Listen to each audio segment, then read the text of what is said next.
Okay, guys. There's a lot of really pathetic, ignorant people who watch my videos. They're a bunch of haters. They really don't have a lot of facts or education or knowledge about many things. And they clearly don't know much about the law. I do. I've had to do a lot of research. I also have a PhD level education and like to inform myself in general about my own rights as a tenant and the rights of other people. Obviously, other people have rights too. The landlord has rights. Um, the comments that are on my videos, I don't respond to because it's a bunch of miserable, no life, low life, scumbag trolls. Most of them are men who obviously have some serious issues with women. These men post comments about how they think that I am crazy, how I need to go to a mental hospital, how I am this and I am that. That could be considered defamation, right? It could be considered defamation that the landlord has been telling their associates, law enforcement, agents of the court, and other people that they do business with for years that I'm a hooker. They believe that I'm a hooker. I'm not a hooker. I never have been. I spent 24 years of my life in formal education, educating myself at the highest level possible, which is the PhD level. I'm certainly not going to go screw hideously ugly men for money. I never have, never even wanted to, never thought of it, never had to, and never will. That is wishful thinking on the part of the Greenville group. But the Greenville group has been blatantly informing everyone in the community that they think that I'm a hooker. That is defamation. And those comments were repeated to me by some of their associates, including police officers who said, well, your landlord thinks that you're a hooker, right? That is defamation. Can I be sued for defamation for making these videos? No, I can't. Here's why.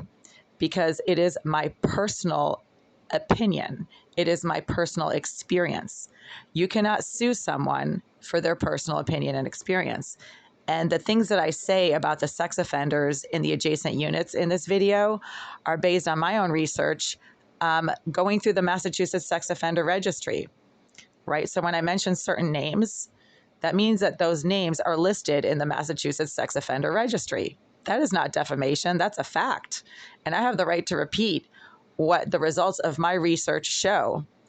I have been informed by multiple police officers, as well as by Greenville management, that J. Irizarry is a psychopath. I'm not the one who came up with that idea, and I'm not the one who, is making up stories about it. That's a fact. The term psychopath has been used by several police officers to describe J. Irizarry. The term cybercriminal and hacker has been used by Greenville's own management staff to describe Ms. Irizarry's activities as a cybercriminal. Oleg Eliseyev is the one who told me that she is a hacker, that she is really talented and can, quote, get into anything. That has been confirmed by other associates of the Greenville group over the last 10 years when I raised concerns about my electronic devices being hacked and remotely tampered with and remotely disabled, particularly when I'm in the process of reporting Greenville's own malfunction and dysfunction, or reporting Ms. Irizarry's own activities in slamming things against the walls or filling my bathroom with smoke and fumes.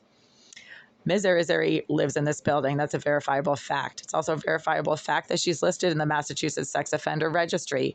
That is not defamation. That's a fact. Facts are not defamation. And repeating what other people have told you when you have gone to them to raise your concerns about this person is also not defamation. So these pathetic morons who think that somehow they can sue me for defamation because of the videos that I'm making about certain people who verifiably do certain things according to law enforcement, no, you can't. I mean, good luck trying. You can always take people to court if you want. But so far, it hasn't worked out so well on that front. Let's put it that way. So, yeah, it's not defamation if it's a fact. It's not defamation if the management company, who presumably is the one who has the issue with the defamation, is the one who provided you with the information. And you can't prove where that information came from, right? I mean, I have that knowledge because it was given to me, not because I somehow came up with that idea myself. And I can trace the information back to its source. The sources include multiple managers at the Greenville group, multiple police officers whose names I can actually provide, detectives whose names I can provide, and the Massachusetts Sex Offender Registry. None of these people lie, and none of these people, well, as far as I know, and none of these people make up stories that are defamatory. The only defamation that has been going on here is the Greenville group's own staff telling officers, court agents, inspectional services inspectors, etc., that I am a hooker. Now that is defamation because it is verifiably false, and I have never even remotely come close to being a prostitute. But the Greenville group's associates, including their attorneys, court agents, police officers, inspectors from inspectional services, their own employees, all seem to be convinced that I'm some sort of a prostitute. Now that's defamation. So who's lying now, and who's making up stories now, and who's engaging in defamation now? Have I ever been a hooker? No. But has Greenville Group been telling everybody? Yes. So defamation goes both ways, and I'm not the one who has been engaging in it.